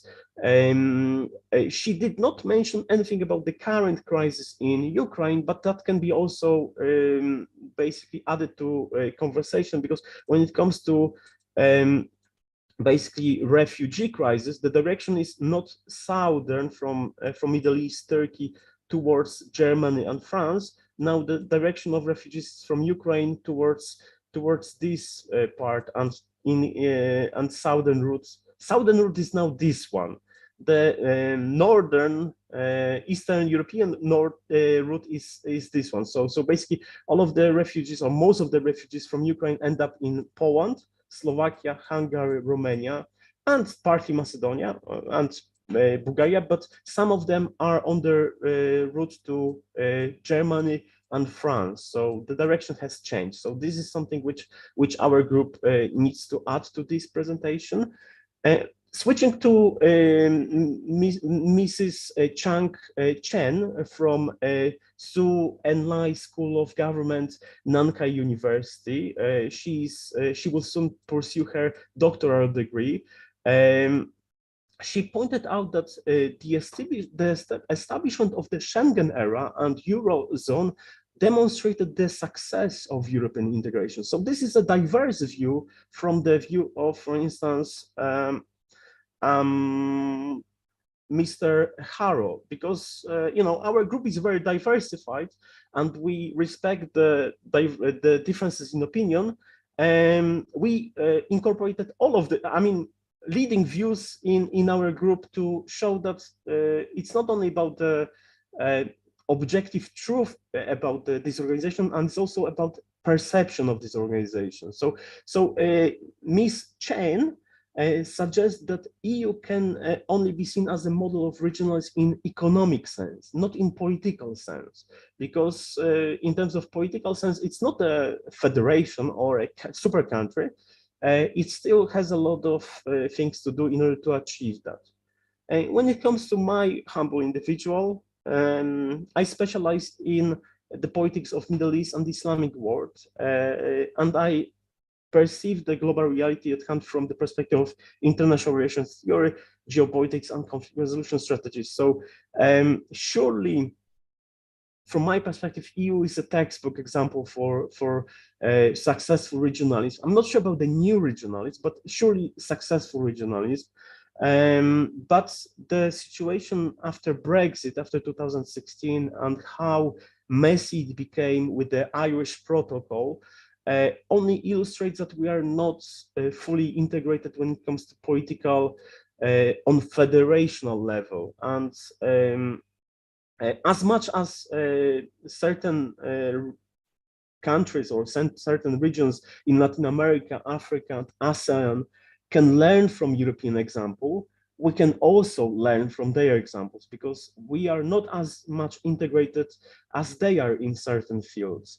So we still have, I suppose, in European Union, the strongest soft power, because we attract, European Union is an attractive model for regional integration, but it also, being attractive also creates some issues, because from the perspective of the countries that try to join European Union, we have this issue of not accepting the countries which are more than ready for that. Like, for instance, North Macedonia and Bosnia and Herzegovina fulfilled or are about to fulfill all of the criteria to become a member state, and yet we are keeping them in some sort of train station and ask them to prepare themselves even more for the forthcoming integration. But when it comes to, for instance, Ukraine, there are some voices suggesting that we should admit this country straight away without necessary due process. I'm not sure about that, because when it comes to Polish example, I remember that it took us 20 years to reform our law, our legal system, our economy, and adjust certain political issues in order to be ready to be admitted to European Union in 2004. So when the heat of the conflict in Ukraine, the war between Russia and Ukraine will finish finally, hopefully soon, and hopefully the aggressors will be stopped, and the situation will improve, and Ukraine will be given a chance to start fulfilling certain criteria and start rebuilding its economy after the destruction of the war. Pretty much this is dependent on the future of Europe, because if Ukraine will be admitted to the European Union, the countries like Georgia and Armenia will also have a path to EU membership. And also we need to point out the example of Turkey, because Turkey made the first appeal to be accepted to European Union back in 1980s. But countries like France and Netherlands, I think, stopped it. So Turkey, if Turkey was a member of European Union, this organization would be much stronger than it is at the moment. And if Ukraine was given a chance to fulfill the criteria and be admitted to the European Union some 3-4 years ago, maybe this conflict with Russia would never happen. So just to sum up very briefly with 1 or 2 sentences, it was a pleasure to work in this group. All of the people who contributed to this presentation did a tremendous work, and we collaborated in group 4 on equal level, and we've learned a lot from other participants. So it was a pleasure. I would like to thank everyone, and I hope that that's not the last time we participate in similar event, because organization is spot on. Wonderful. Group 4. Big applause for Group 4. Okay, will be our last Q&A and feedback session, both for this presentation and summer school. So is there any response or feedback from other participants for Group 4?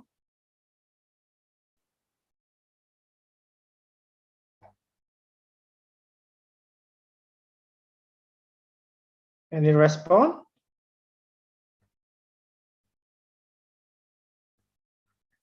No? Okay. I think I will give it back to Professor Iqbal. Professor Iqbal. Great. Yes, thank you, Enrico. And thank you so much, Group 4, and thank you, Piotr. You've done a great job of bringing forth perspectives of all your colleagues. Yeah. Thank you. And it was so impressive, you know, to see this such diversity of your group. Yeah. And to have an perspective, an answer on such question, yes, is Europe still a model for regionalism? From such a varied group, such a diverse perspective, it's very interesting, very curious, but it's also very useful, yes, because when those who do this comparative regionalism integration studies, yes, for example, so I'm one of those people, so I follow the literature, the debates on regional integration for about 15 years now. My own PhD was about the emergence of regional integration in post-Soviet space. Yeah, and the idea about my thesis, I got it when I was first-year student for bachelor studies in international relations. So as a young student, 17 years old, in Tashkent, Uzbekistan. One of the models for us, for young people, was the European Union. Yeah. So when I was this first-year student, so we were thinking, yeah, whether we can have something similar in Central Asia, something similar to Europe. Yeah. And so this idea, it motivated me to pursue, you know, master studies, PhD studies, and then research. You know, so always this thing about regional integration, necessity for Central Asia to have such a framework, and also the relevance of the EU as a model. Yeah, and so that's why it was very interesting for me to listen to your presentation and to listen to this very various perspectives. Yeah, and in this regionalism studies, in fact, for about, yeah, let's say, a little bit more than 10 years now, yeah, with contribution of scholars like Amitav Acharya and others. So Amitav Acharya, he's one of the names in international relations, but also in regionalism studies. He's himself from India, made name, especially in the beginning, for his studies of ASEAN. But now he's based in the USA, and he's one of the great theoreticians of international relations, especially one of his lifelong objectives is to make international relations field, but also the field of regionalism studies global. Yeah, so to moving away from this Eurocentrism. Yes, why? Because the European Union, as an example of successful regional integration, is one of the early examples of regional integration success, as you noticed in your presentation. As such, it really impressed, you know, it left many, you know, influence and impression across the world. Yeah, so which is good, in fact. Why? Because the example of the European Union, it helped us a lot to have coherent theories, explanations, which serve to explain complex processes not only in Europe but also across the world. Yeah, and so that's why, for example, the person I mentioned, Ernst Haas, yes, a professor from University of California. So who is a founder of regional integration studies. Yes, his book, which served as a foundation for regional integration study, it was based on the example of European Union. Yes, so as such, it's very useful, very important. Yeah. But also, of course, there's also need to move beyond Eurocentrism. Yes. And that's why it was very important this summer school to have this comparative perspective, but also to have connections between people coming from different regions. Okay. And from your presentation, yes, what I noted for myself, yeah, despite these contradictions, yes, controversies, criticisms, yeah, for many of you from across the world, the EU remains maybe not the only one, but one of major references for regionalism. Yes, so the EU continues to serve as a major reference for more or less successful regional integration model. Yeah, but of course, and this is very pleasant to see that you are also all aware that this is not an absolute model. Yes, and that both inside the EU, yeah, but also in different regions, of course, there may be many shortcomings, yeah, problematic moments, controversies, yeah, because from your presentation, especially within European Union, so you may have in fact different approaches, yes, like Spanish perspectives or Eastern European perspectives, yeah. There's no such absolute model, very rigid, black box EU model. No. In fact, it's also a very complex and a very rich phenomenon, and so you have to be aware, of these different aspects. So that's why. So thank you so much. Yeah, you made a great presentation where you tried to combine so many different perspectives. Thank you. Great job. Thank you very much. It was a pleasure.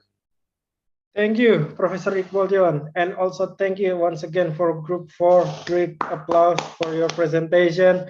And by that, this is the end of our second summer school online program. Big applause to all of you for joining with us. Before I hand it back to the committee for our closing ceremony, I have some announcement from Dr. Rosa about your essay assignment. To the committee, please begin the PowerPoint, or maybe Dr. Rosa will talk about it. Okay, thank you, Enrico. Am I audible? Yes, we can hear your voice. Okay, so thank you so much, all the participants who has already participated in this second online summer school. And I actually following all the events starting from day one until I enjoy very much all the presentation, all four presentation by four group. And this is about like sharing knowledge, yeah. So you are not only learning from the instructors, but we also learn from you. And I enjoy the presentation, and it was really like a wonderful issue that you may raise, and we expect to the answers. And then I also enjoy all the essay which I received in through my email, and I decided, we as the convener decided to make it that your short essay will publish in one of our website. You can see here that we have our website, www.concit, and those who the essay will be published in Concit ID, please make sure that you agree that your essay will be published. And because we will mention your affiliation and your photo, so please be confirm us that you are agreed to be published. And those who are also like we identify actually we have 20 around 20 paper submit through my email, but maybe due to the late of the submission, well, we still have many of the essay that we have to decide to be published in either the postgraduate school website or our conceit. So maybe later on we will also announce many of the essay that we haven't read because of it will be because of the late submission, but we will get you informed that your essay will be published in either conceit website or the postgraduate website. So for those who consider to be published in the conceit website, the essay is actually reflecting your perspective, your argument, and it is like substantial and related to the relevant topic that you raise in your essay, and that we decide that your essay will be published in conceit. But other than that, the paper that is like reflecting and only I'm so sorry, am I audible? Because I see that my camera is like lagging. You're still audible, Dr. Rosa. Maybe you need to turn off your camera. Okay, yeah, I will turn off my camera. I will continue my explanation. For those who are considered to be published in our website or our postgraduate school, are those who write the essay, which is more reflective to our event this summer school. So this is very useful for us also to give us a broadened perspective on how we conduct our and what we expect in our event of summer school. So maybe you can just rely on this announcement, but those who has not yet in the announcement, we will get you informed that your paper will publish as well. So maybe that's it. Enrico, maybe you want to add, because actually Enrico is one of the team who is as the editor of the conceit. So maybe Enrico can give information about technical thing. Okay, thank you, Dr. Rosa. Like been mentioned, one of the editorial board for the Cons ID. Basically, cons.id is a website that managed by the Faculty of Law, Universitas Airlangga, with Faculty of Law, University of Maastricht, where in this website we talk a lot about constitutionalism, anti-corruption, governance, and also regionalism. So usually when we will publish it into language, English and Bahasa Indonesia. So either language we can use it. So if you want to submit in English, we will translate it first to Bahasa, and then we will publish it to our website. Usually it takes around 1,200 words in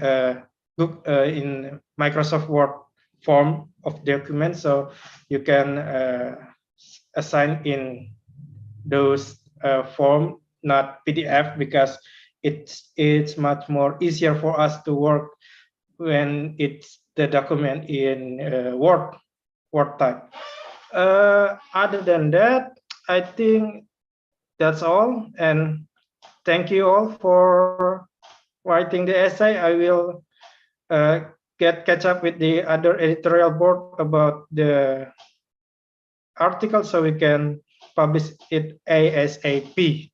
Okay, thank you. Is there a question from Soumya? Yes, I wanted to know if there is any timeline that we can submit our essay, because I have not been able to submit so far. Okay, Dr. Rosa? Yeah, thank you, Soumya, for your question. So actually, we have the deadline today at 12 o'clock Surabaya, yeah. But due to some of you missed the deadline, we can have it for tomorrow, 12 o'clock for Surabaya time. So I'll be wait for your essay. Okay, thank you so much, ma'am. Great, Yeah, you're welcome. Thank you. Diana, do you have any question? Yes, I want to ask, will we get the feedbacks for our essays, or maybe some? Dr. Rosa, about feedback? Excuse me? About feedback for the other essay, when they will receive it? Yeah, as the essay that is like due to the deadline, I reply the email, then you can see my feedback. Thank you. Okay, thank you. Okay, thank you. Is there any other question about the essay? It is possible that essay will be more than 1,000 words. Yes, it's possible. For the cons ID, it is possible. Okay, thank you. Okay. One question here, if I may, just one question yes? about the groups, because these groups which we establish on our WhatsApp, they are great because we could share more information in the years to come. Can we keep them instead of deleting them? Sure, you can keep it, your group. And other Definitely. group also, if you want to keep it, sure. Guys, if you're interested in regional, regionalization, the integration, please join group number 4. Yeah, you can keep it, or you can open a Facebook group so that, you know, it can That's be also an more option, yeah. convenient. Yes, it's indeed. You can just keep the WhatsApp, our WhatsApp group, so we can connect anytime. Amazing, amazing. Thank you. Okay, thank you. I think that will be the last question. Once again, thank you everyone. A big applause from me to everyone else in this Zoom room. You guys are amazing during our online summer school. Before I hand it back to our beloved host, maybe the convener have any statement? Dr. Rosa or Professor Enrico, do Iqbal? we have now a last closing session? Yeah, or yeah, is it the end? Yeah. Yes. So it will maybe be. we'll share some statements during the closing session. Maybe. Yeah. Because we have it. And thank you so much, Enrico. You did a great job of moderating this session. Thank you so much. Thank you, everyone. Thank you. Without further ado, I think I will hand it for the last time to our beloved host, Safira. Safira, the Zoom is yours again. Thank you. Thank you so much, Enrico. Thank you, and very impressive, fantastic, marvelous, extraordinary presentations. And thank you for the concluding session. Great feedback from Dr. Iqbal John. Now, before we enter in the closing session, we will listen to representative of Postgraduate School Universitas Airlangga, the Vice Director of Partnership and Internationalization. Distinguished the Honorable Convener, distinguished instructor, and beloved participant. Assalamualaikum warahmatullahi wabarakatuh. Good evening. I am Suparto Wijoyo, Vice Director for Research, Community Service, Digitalization, and Internationalization on Postgraduate School, Airlangga University. The second online summer school on comparative regionalism was organized not only to implement our collaboration with International School of Economic and Narikbayev Kasgu University, and United Nations University Institute on Comparative Regional Integration Studies, but also to contribute our part in global academic and expose participants to the field of research on comparative regionalism in the context of post-pandemic world order, encourage them to rethink the role of region and regional framework in addressing socio-economic, political, and geopolitical challenge. This is even, as we notice, from the last 4 days, has been really an interactive discussion, which will expand your knowledge and experience in the field of comparative regionalism and develop long-lasting academic network in this field. On behalf of the Postgraduate School Airlangga University, I would like to thank to our university partner and special university partner, International School of Economic M. Narikbayev Kasgu University and United Nations University Institute on Comparative Regional Integration Studies for supporting our international academic event. The convener, Dr. Iqbal John Qorabayev, Dr. Filippo Costa Boranelli, and Dr. Rosa Ristawati, who initiated and organized this summer school program for the second time. The distinguished instructor for their willingness to share their knowledge and spare the available time to contribute in this program. All of the amazing participants that have been participated actively during the program. And finally, I would like to express my acknowledgement to the Lights Committee, who has been working very hard to arrange this event and wishing all to have success.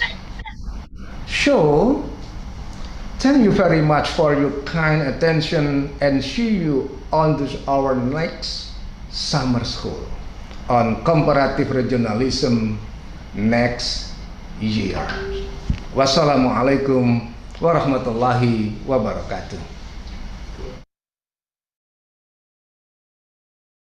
All right. Now I would like to give the floor to our beloved convener,